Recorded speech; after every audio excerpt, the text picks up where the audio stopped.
These days, even $100 doesn't get you much when it comes to headphones. Like, everything feels plastic, sounds muddy and gross, and if you're lucky, you get some basic noise cancellation.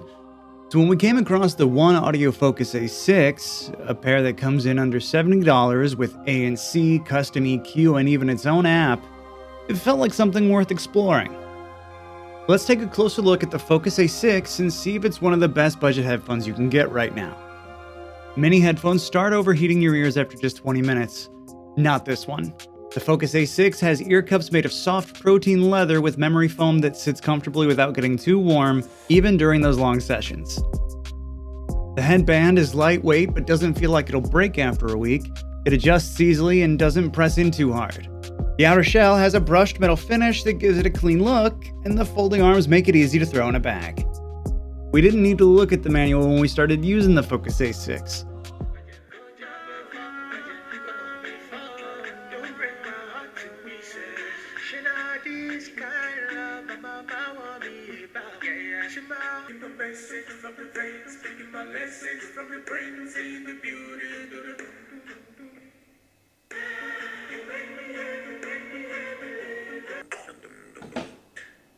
Revolution.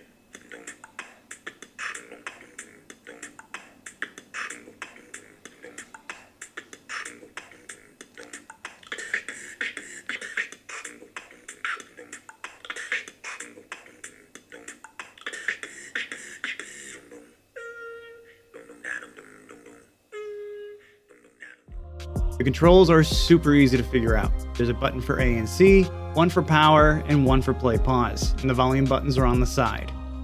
Switching between modes, like between noise cancelling and transparency, is quick, and everything sits right where your fingers naturally reach.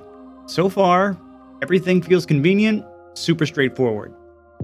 The Focus A6 has 4 switching modes, and switching between them is super simple. You can just tap the button on the side. You've got your standard ANC mode, which does a pretty good job of cutting out that low steady noise you'll hear on buses or in coffee shops. It's not complete silence, but it makes audio and podcasts way easier to enjoy without cranking volume.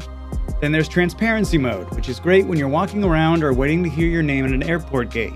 Wind mode helps soften sharp gusts when you're outside, and normal mode just turns everything off when you want a more natural sound. We've been using the Focus A6 for audio, podcasts, and day-to-day calls, and the sound quality has held up super well. There's a certain balance to everything with this headphone set. The bass is full, not overwhelming, it doesn't drown out the mids or the vocals, which is something that tends to happen a lot at this price point.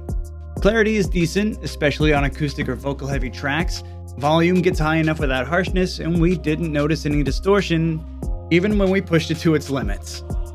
All of that makes the Focus A6 surprisingly easy to listen to, especially for long sessions. And you're gonna love the connectivity on the Focus A6. It uses Bluetooth 6.0, and once it's paired with your phone, the connection stays solid throughout. We also tested switching between the phone and the laptop, and it handled that without any real delays. By the way, to enable dual device connection, you need to go to the app, enable the optional dual device connection. It's easy to do. Watching videos felt like it was perfectly in sync too, with no noticeable lag. As mentioned, the Focus A6 has its very own app to go along with it. We didn't think we'd use it that much at first, but it actually turned out to be more useful than expected. The custom EQ was probably the feature we used the most. You get a few built-in presets, like one for stronger bass or one that softens treble, and you can also create your very own. Game mode is easy to turn on and does a solid job reducing audio delay. Cinema mode adds a bit more depth and space to the sound, which works well for movies or videos. And the Find My Headphones option is just one of those little extras that's just nice to have around. There's no major issues on the Focus A6. The folding hinges feel fine now, though we're curious how they're going to hold up over time. App support has been smooth, but future updates are definitely going to matter with this one. And while the ANC works well, it's not quite on the level of the more expensive models, which is, fair considering the price. So is the Focus A6 worth it for someone looking for under $100? We'd say yes. But if you want to take a deeper dive into the product, check out the link in the description below. That's all for today. Thank you for watching Tech Utopia. We'll see you in the next one.